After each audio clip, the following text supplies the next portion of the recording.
Welcome to the infamous Todd Show. It is so nice outside. Absolutely beautiful. Finally, spring is here. What a perfect time to be doing this show. Because if you can't do this show going into the spring, you'll never be able to understand this show probably in your entire life. So here we go. I'm going to challenge you. I'm going to challenge you to be friendly this week. Bear with me, not your normal kind of friendly, but a special kind of hospitality in your life, at your job, with your family, on social media, when you shop, as you drive.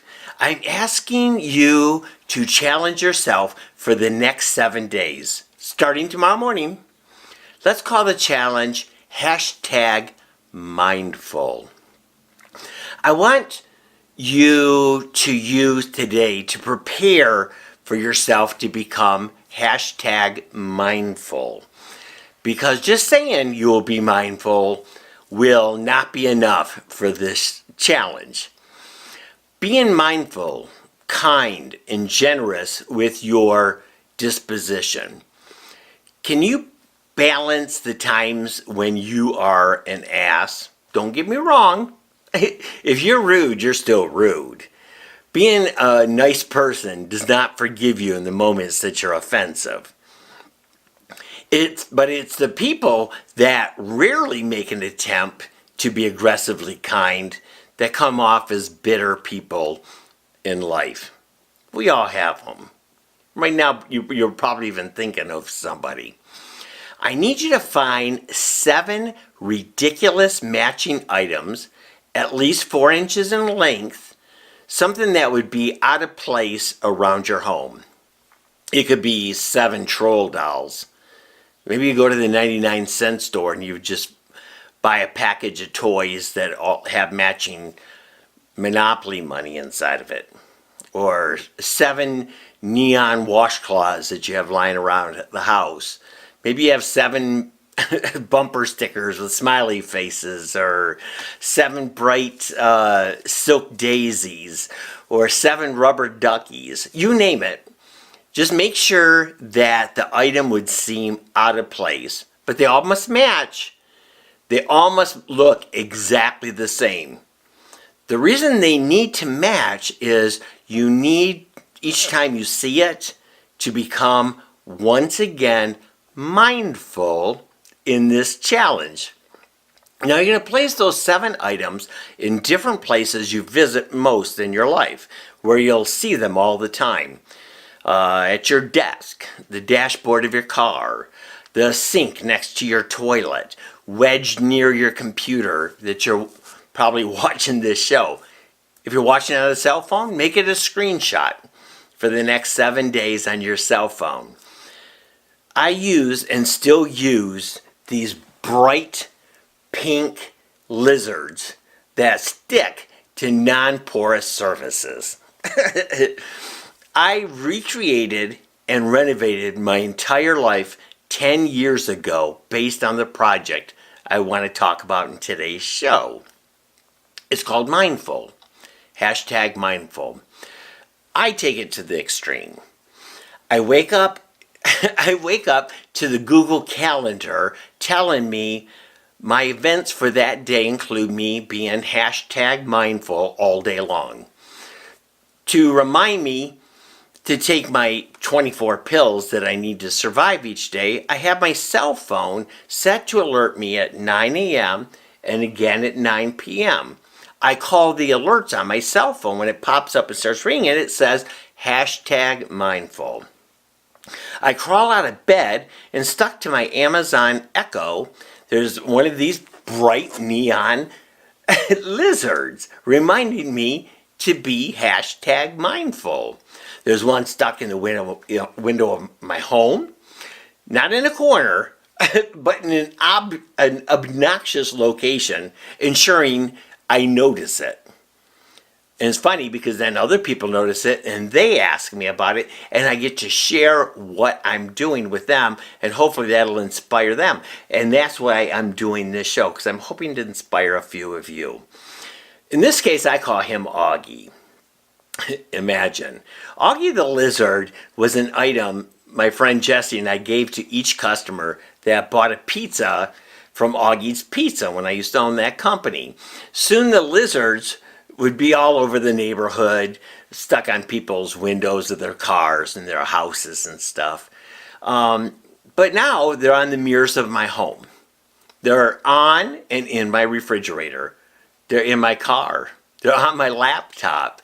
They're on my front door, the patio door. And even, there's one even stuck on my toilet. Well, on the lid. Everywhere I looked, I needed to reset my subconscious to being mindful, understanding, respectful, for those are the pillars of kindness. Not just being kind when it was convenient, not when I found the time to be kind, and definitely not when I was trying to impress someone. Because in the process, I learned to be mindful. I had to force the center of my life to be on me and no other person. I cannot be a better human, a better friend, a better father, son, nephew, cousin, uncle, grandfather until I fixed me. There's a reason flight attendants tell you to put on an oxygen mask before you place it on your child. You can't save others until you learn to save yourself. I needed to be mindful, and I fixed the way I ate. Because for better or worse, the food I choose regulated my mood, my behavior towards other people. I needed to fix the reactions to negative people, my interactions with everyone, including people I once ignored. Would you be surprised to discover you ignore almost 100% of the people that you come in contact throughout the day? Almost 100%. Now bear with me, I'm going to explain. Don't if in your mind you say, no, I pay attention to 10, I'm going to show you why you're wrong. Because just like me, you treat people as if they don't exist at all unless you want something from them. So the people I'm going to be talking about in today's show, you don't even know exist. Well, you do, but you don't. And that's why I want you to be patient for today's show. If you have the patience for today's episode, I will prove this fact and what we can do to stop erasing people from our life, assigning them with zero value. Once you place these little odd items throughout your daily path in life, like I did with the lizard, you need to assign in your brain the mindful destination. In other words, each time you see one, you have to look at it and say mindful, and you have to remember why you placed it and what your goal was. And this is what we're going to go through quickly today. You need to start defining the value of what it means for you to be mindful. Kindness to yourself, kindness to others. Now, I'm not talking about the people that you interact with already inside your life. It's easy to say, I want to be kind. Even people that are jerks think that they are kind. And many people actually revel in the thought that people think they're asses.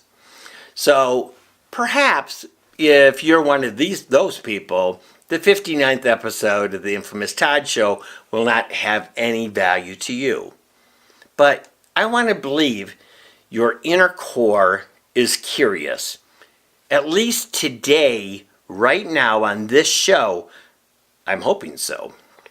Mindful to some people may include becoming better at work, reducing debt, repairing credit, watching the food you eat, the beverages you drink to regulate your health, or even building a better relationship with your family. Let me tell you a secret. You will not build a better bond with anyone until you learn to build a better relationship with everyone. And building that relationship with everyone is everything this show is about today. We all have someone in our life that treats us well, but has no problems emotionally crushing other people around them. Have you ever gone into a restaurant with someone that treats you like gold, but then treats the staff at that restaurant like they're morons? You sit there embarrassed, ashamed for their behavior towards other people, either in anger, some power trip, or worse yet, because they think it's funny.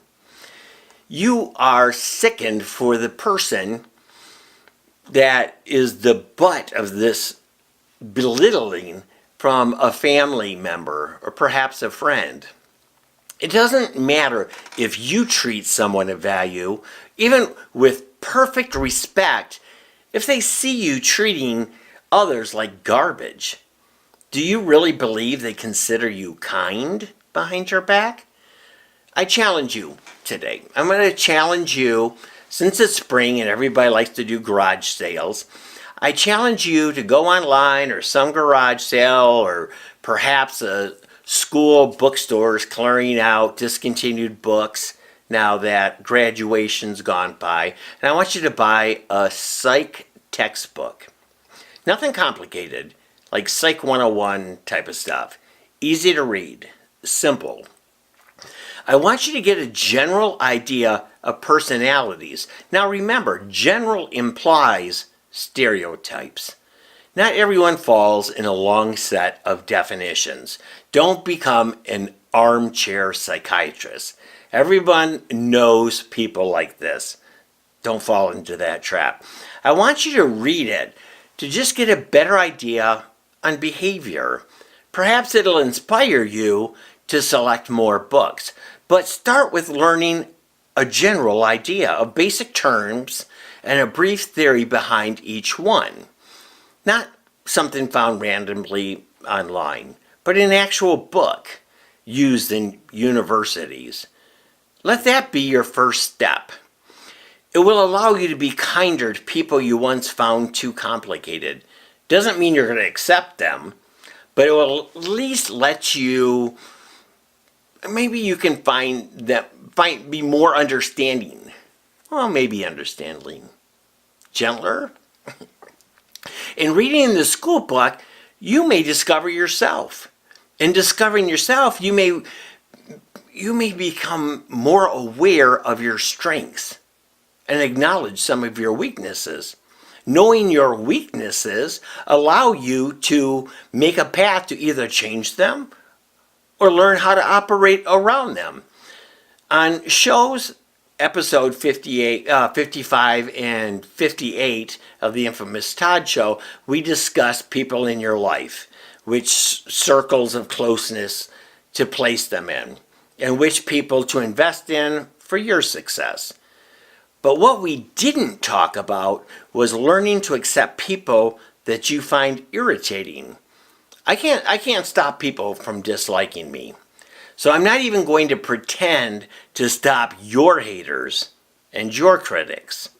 I just want you to not dislike them as much as you do right now. It's not worth your time. It is distracting, accomplishes nothing, and every moment you give them, you steal from people in your life that believe in you. I want you to learn to understand the people that you do not like or do not like you. Don't say, I'll just ignore them. First, discover their side of the story. I'm not asking you to support or approve of their lives, their actions, their relationships with others. I just want you to learn to look at people beyond an emotional level. Force yourself to understand what makes them irritating. Force yourself to understand what makes you irritating. Understanding people around you and being kind should be an easy, mindful goal. It is not. It will never be.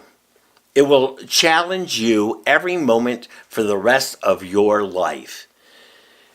It if it doesn't challenge you, perhaps you just don't care. Or worse yet, you believe the problem solely rests on the other person.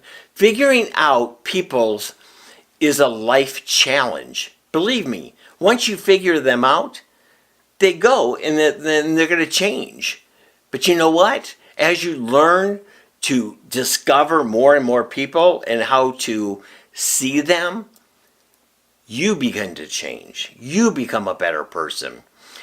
You have two types of people. There's the people that will adapt to the circumstances by evolving, and those unwilling to consider change under any circumstances.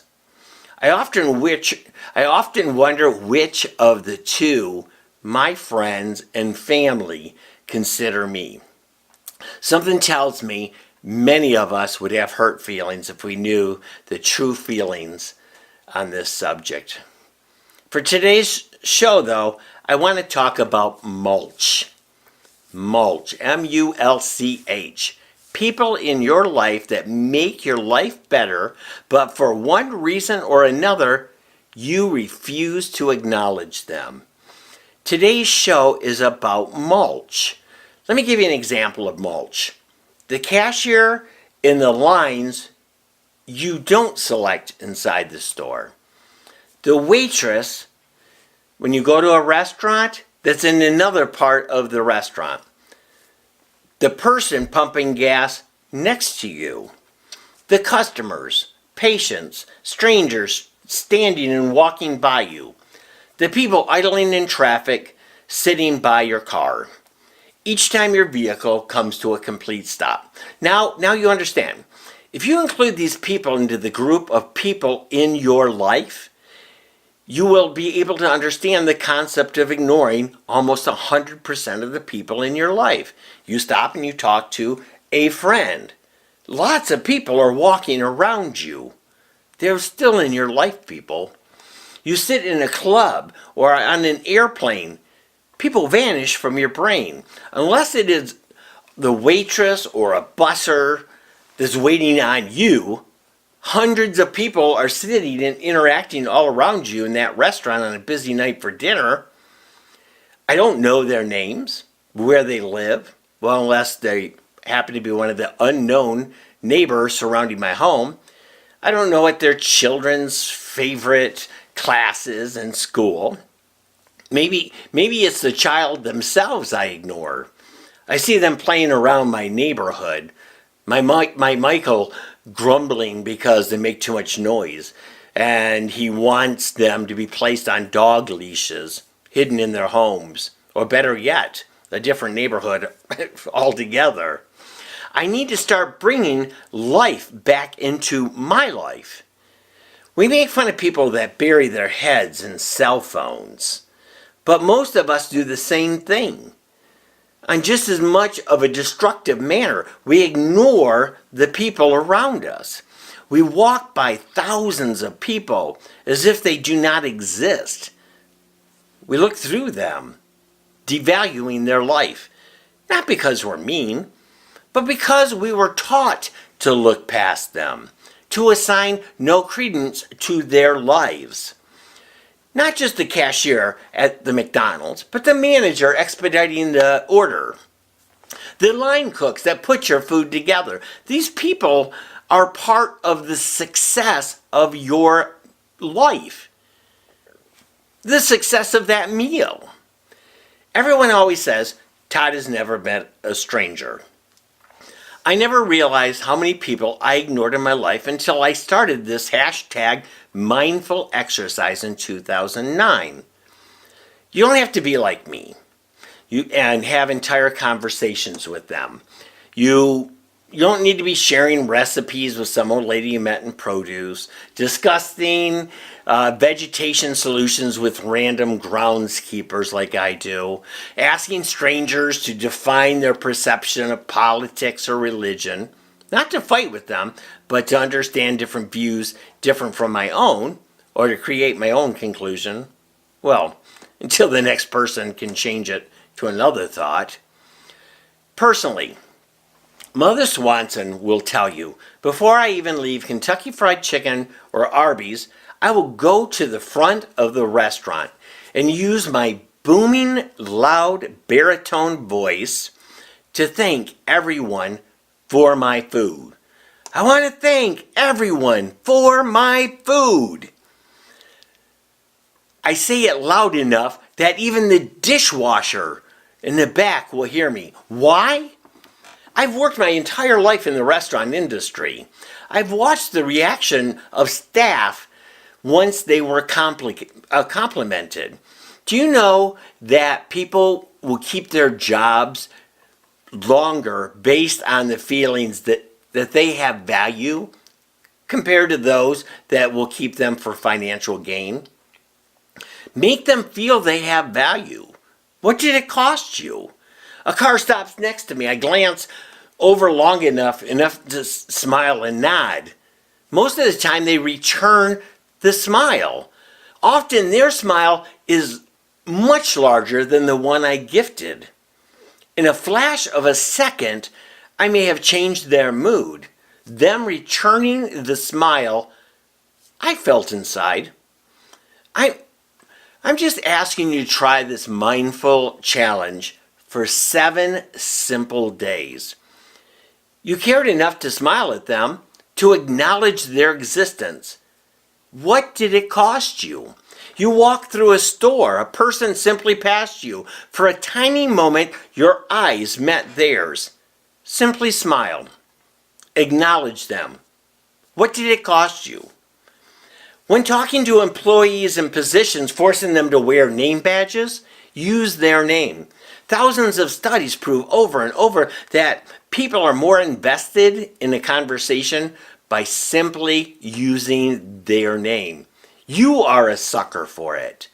When I used to ring up people at the cash register in my restaurant and bars, they would hand me a credit card. When I carded them in the bars I own, they handed me a driver's license. It gave me a chance to use their name in a sentence. To be mindful.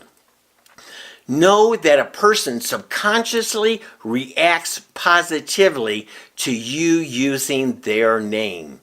Think about it. Even when you shop, the cashier standing there has a name badge. Watch when you use her name each time. I taught my staff this skill for the past 40 years. You don't know their name? You can still recognize them, to address them, to talk to them without knowing their name. Lots of people come up to me without me knowing their name. It doesn't make me less kind. Well, unless you were somebody I brought home from the bar the previous night for sex, and I don't know your name, their name. I don't even remember if they told me their name. In that case, I'm a jerk. Especially if they call me Todd, which probably means we exchanged names. But in the meantime, speaking of names, I am the infamous Todd, and I challenge you for the next 7 days to be #mindful. And after a week, look me up on the Infamous Todd Show on YouTube or Facebook and share your story of your results from this challenge. I think that 10,000 people listening to me by simply asking Alexa, Siri, or my Google to play the podcast, The Infamous Todd Show, or wherever you get it. But in the meantime, until next Sunday's show, I want you to make it a great day. Because of you, I am mindful. Bye.